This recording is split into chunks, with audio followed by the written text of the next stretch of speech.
Assalamualaikum warahmatullahi wabarakatuh. Pada kesempatan kali ini, kami akan menjelaskan hasil analisis saham dengan metode Graham-Value atau Benjamin Graham pada sektor infrastruktur pada perusahaan Telkom. Untuk memenuhi tugas mata kuliah Ilmu Ekonomi Islam, izinkan saya memperkenalkan kelompok kami. Kami dari Fakultas Syariah dan Ekonomi Islam, jurusan Ekonomi Syariah kelas 1B.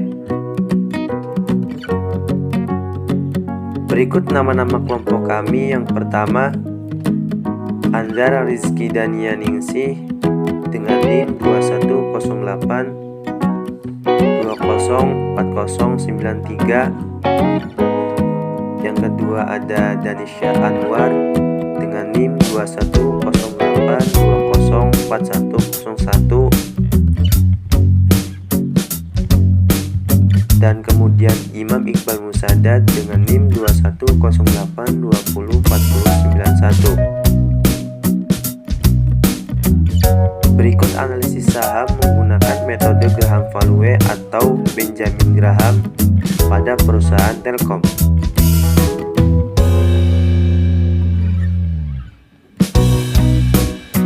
Telkom Indonesia Persero Tbk adalah badan usaha milik negara BUMN yang bergerak di bidang jasa layanan teknologi informasi dan komunikasi atau TIK dan jaringan telekomunikasi di Indonesia. Pemegang saham mayoritas Telkom adalah pemerintah Republik Indonesia sebesar 52,09%, sedangkan 47,91% sisanya dikuasai oleh publik. Saham Telkom diperdagangkan di Bursa Efek Indonesia dengan kode TLKM dan New York Stock Exchange atau NYSE dengan kode TLK.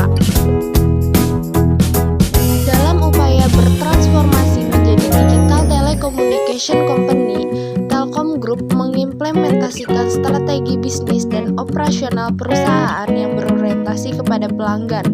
Transformasi tersebut akan membuat organisasi Telkom Group menjadi lebih lean dan agil dalam beradaptasi dengan perubahan industri telekomunikasi yang berlangsung sangat cepat. Organisasi yang baru juga diharapkan dapat meningkatkan efisien dan efektivitas dalam menciptakan customer experience yang berkualitas. Kegiatan usaha Telkom Group bertumbuh dan berubah seiring dengan perkembangan teknologi, informasi, dan digitalisasi, namun masih dalam koridor industri telekomunikasi dan informasi. Hal ini terlihat dari lini bisnis yang terus berkembang melengkapi legasi yang sudah ada sebelumnya. Telkom mulai saat ini membagi bisnisnya menjadi 3 digital business domain. Yang pertama, digital connectivity, yang kedua digital platform, dan yang ketiga digital service. Adapun tanggal IPO perusahaan Telkom pada 14 November 1995. Adapun PT pesaing dari PT Telkom yaitu adalah PT Total Bangun Persada atau disingkat dengan TOTL. TOTL didirikan dengan nama PT Jahja Rimba Kencana pada tanggal 4 September 1970 dan mulai kegiatannya dalam usaha komersialnya pada tahun 1970. Kantor pusat TOTL berlokasi di Jalan Lejen S. Parman, KAU dengan nomor 106, Tomang, Jakarta Barat dengan kode pos 11440 Indonesia. Berdasarkan anggaran dasar perusahaan, ruang lingkup kegiatan TOTL adalah dalam bidang konstruksi dan kegiatan lain yang berkaitan dengan bidang usaha konstruksi. TOTL melaksanakan bisnis jasa konstruksi dengan berfokus pada layanan kontraktor utama atau main kontraktor dan layanan rancang dan bangun desain and build. Selain itu, TOTL juga mengerjakan proyek-proyek joint operation untuk proyek-proyek yang besar dan proyek-proyek yang berskala internasional. Pada tanggal 18 Mei 2006, TOTL memperoleh pernyataan efektif dari Bapepam untuk melakukan penawaran umum perdana saham atas 300 juta lembar saham dengan nilai nominal 100 per saham dan penawaran 345 per saham. Sejak 25 Juli 2006, Toyota mencatat saham hasil penawaran tersebut pada Bursa Efek Indonesia. Adapun perusahaan pesaing selanjutnya yaitu PT Adikarya Tbk. Adi adalah perusahaan yang bergerak di bidang konstruksi di Indonesia. Perusahaan yang didirikan pada tahun 1960 ini bermarkas di Jakarta, Indonesia.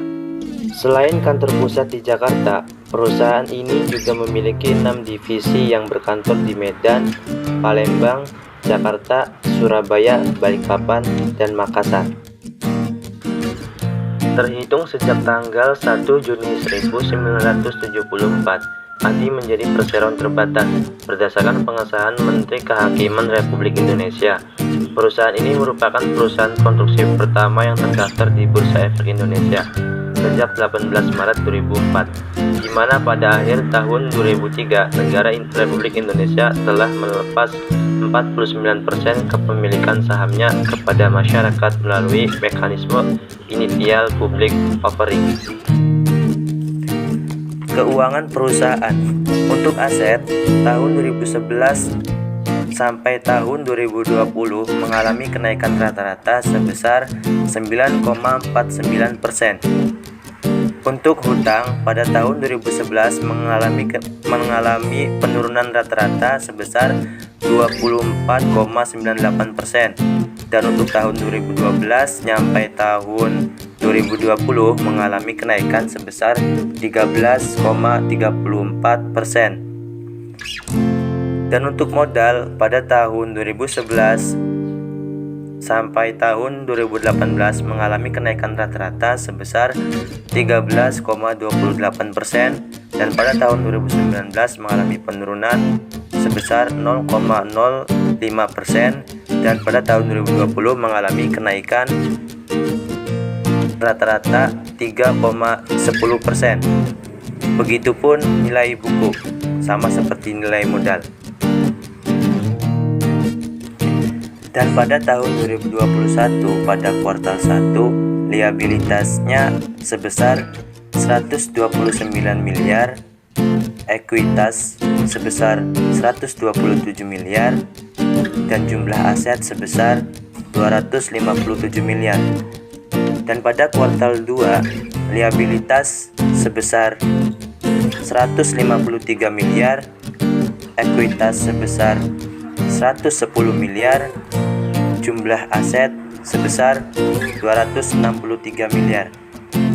Dan pada kuartal 3 liabilitas sebesar 127 miliar, ekuitas 118 miliar, dan jumlah aset sebesar 246 miliar.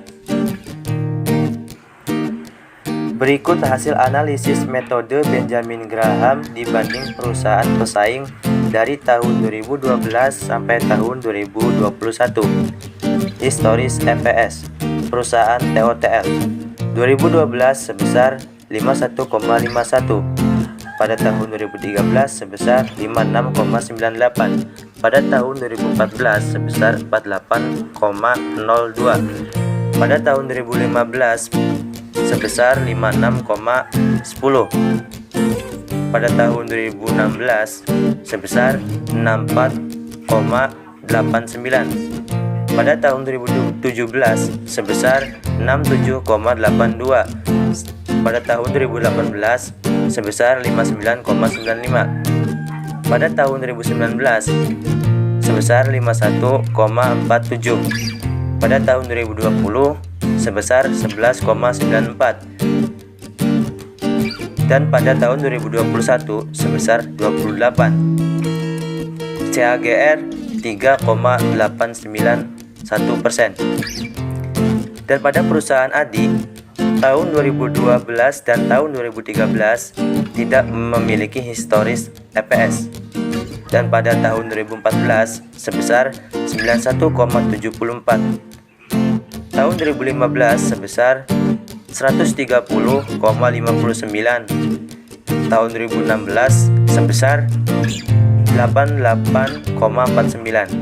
Tahun 2017 sebesar 145,21. Pada tahun 2018 sebesar 181,14.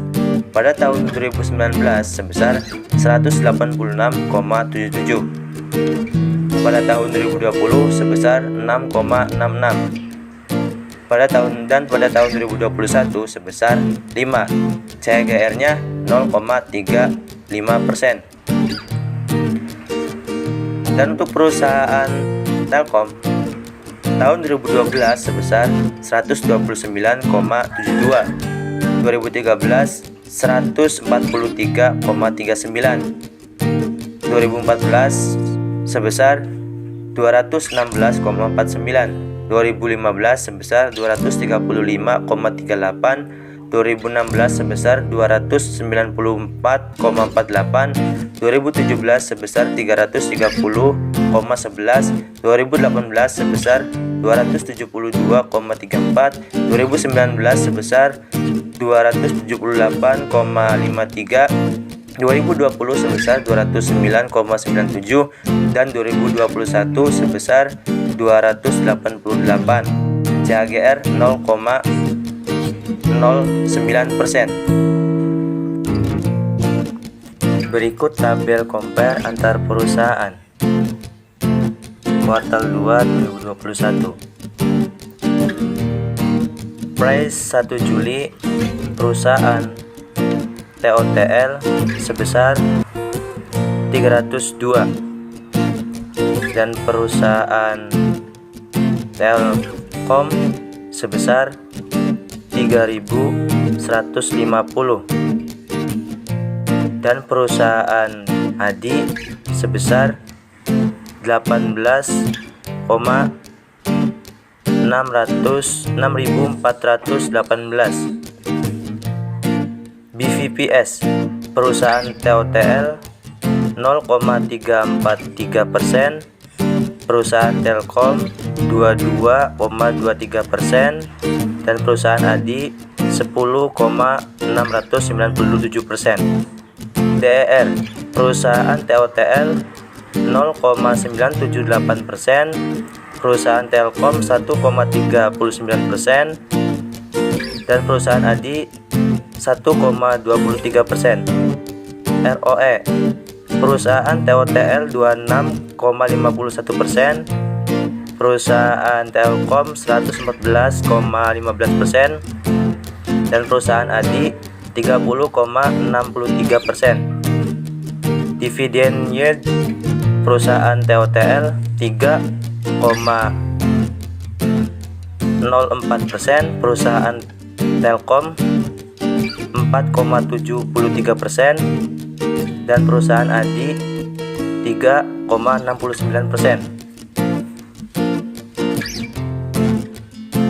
Dan adapun MOS-nya perusahaan TOTL sebesar 0,019%, Adi sebesar min 14%, perusahaan Telkom sebesar